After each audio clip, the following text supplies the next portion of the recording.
we're going to talk about the power of compounding. As we talk about compound interest, this does apply to both loans and investments. So compound interest really works in our favor when it comes to investments, but not so much for loans and credit cards. We're going to start with some formulas for both compound and simple interest. Simple interest is computed by taking the principal, or the amount that you've invested, and multiplying it by the interest rate. So I've got a simple example here. We invest $500. It earns 5% simple annual interest. We want to figure out how much we've earned over the course of a year. The principal, the amount that we invested, is $500. The interest rate as a decimal is 0.05. To find the interest that we've earned for 1 year, we take the interest rate and multiply it by 500, gives us $25. To find the accumulated balance, which we denote with the letter A, we take this formula. So 1 plus R, 1 plus 0.05 times the principal to get $525. You could also just take the amount that you invested, that 500, and add the $25 in interest that you earned to come up with a $525. Compound interest. Compound interest is exponential growth. That's why the people in this graphic look really happy, right? Because they are getting exponential growth on their investments. If this was a graphic for compounding of the interest on a loan, I think those people would be not so happy. But as we look at the exponential growth formula, it really is just a generalized form of the compound interest formula. So in our exponential growth formula, we were looking at the final value equaling, so the final value was Q, equal to the initial value, that Q sub 0. Then in the parentheses, it was 1 plus the growth rate to the time frame is the power. When we apply this to compound interest, we're just going to use slightly different letters, but they still represent basically the same thing.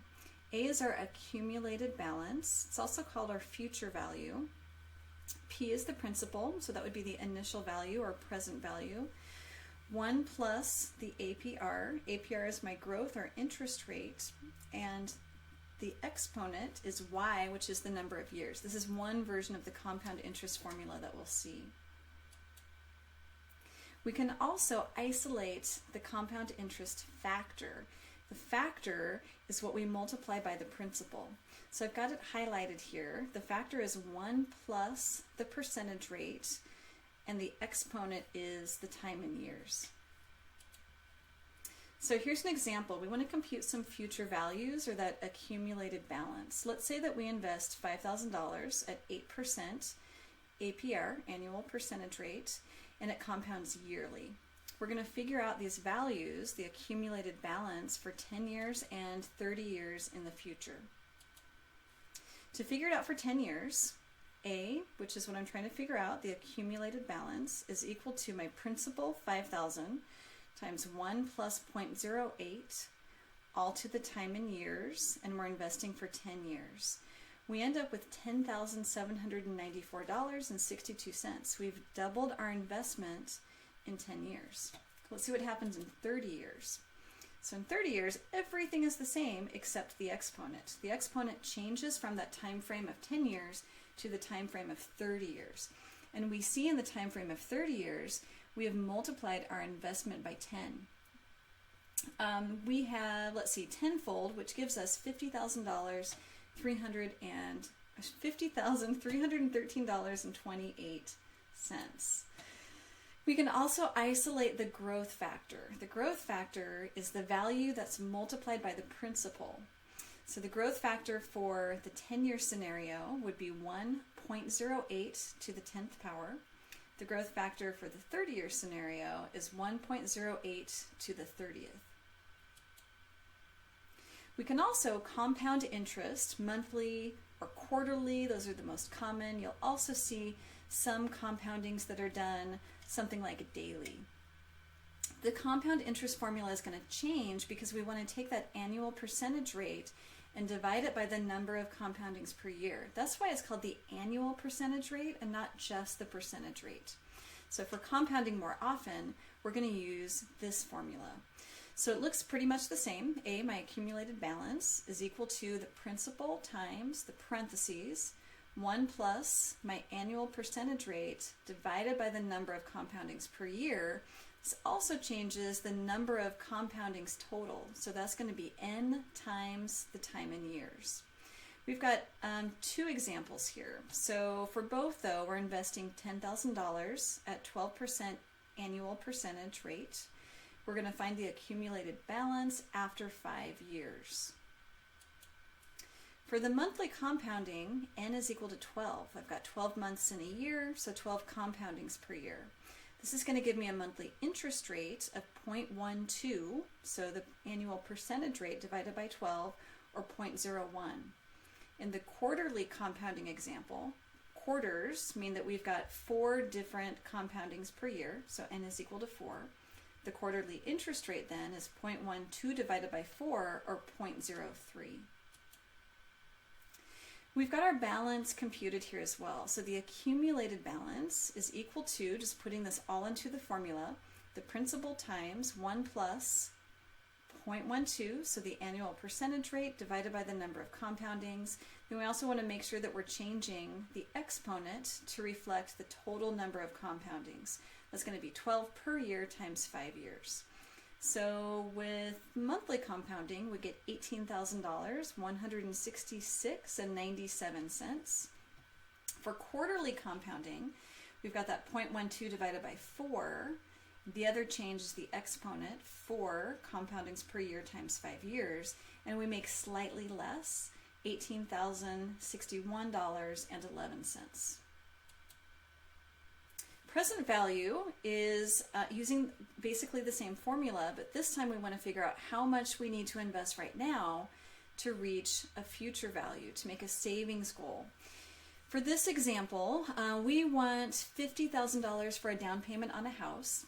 We're going to invest some money at an interest rate, an annual interest rate of 4%, which is compounded annually. How much do you need to deposit today for it to grow to $50,000 in 5 years? Now, we're not going to make any additional deposits. We could also do this with deposits, but we're just going to keep it nice and simple. Okay, going through some of the important pieces of this example, the future value is what we want after the 5-year period. So that's our goal, $50,000. The present value is what we're trying to find. That's the amount that we're going to be investing.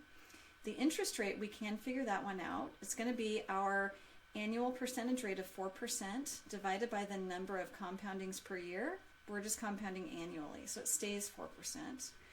The total compounding periods are going to be, this is my exponent, so this is going to be n, the number of compoundings per year, times the number of years. This is a nice simple example, 1 compounding for 5 years, so the compounding periods is 5. I've highlighted what we're going to put into an online financial calculator. There are so many wonderful online financial calculators, and you won't just be using them for this class. You're going to be using them over the course of your life as you're trying to figure out some of these answers to financial questions. So we need the future value, the interest rate, and the compounding periods to put into this financial calculator. So you'll notice that I put in $50,000, 5 total compounding periods, and an interest rate of 4%. I'm using this calculator tool, calculator.net present value calculator. It tells me that I need to invest $41,096.36 today if I want to have $50,000 5 years from now at 4%. So the present value, what we need to invest right now, is the number over here in green. One more example. In this one, let's say that you got an inheritance of $80,000. How much of it do you need to invest today for it to grow to $750,000 in 30 years? This would be a great retirement goal. We're going to use a typical annual percentage rate of 8% with quarterly compounding. So again, I want to go through these important pieces so we can put everything together in the online calculator. Our future value, our goal, is $750,000. The present value is what we're trying to find, the amount that we want to invest. The interest rate, We do need to adjust it. So this one is 8% compounded quarterly. So it's going to be 8% divided by 4 compoundings per year. Gives me 2% per compounding. So my interest rate turns out to be 2% instead. Compounding periods, the number of compoundings per year, there are 4. And I've got 30 years total. So 4 times 30 gives me 120 total compounding periods. 4 for each of the 30 years. I'm going to leave my money in. So I've highlighted what we're going to put into the online calculator. Let's see what we get. So if I want to have a future value of $750,000, of that $80,000 inheritance, I need to invest $69,669.17 today. So I actually have, about $11,000 left over, which isn't bad. So if I invest close to $70,000 today, I'll have $750,000 when I'm ready to retire. Now we're trusting the online calculator, and I will tell you that it is right, but you can always figure this out now going forward, right? We know the present value. We can think of that as our principal P. We did have our annual percentage rate. We know the number of compoundings per year. So let's put this into our compound formula. So our accumulated balance should be my investment times 1 plus 0.08 divided by 4 compoundings per year. The exponent that we're using is 4 times 30, the total number of compoundings. And I come up just 3 cents short. So almost $750,000, so close to being right on the money. Take a look at my skill building videos. We'll work some more examples.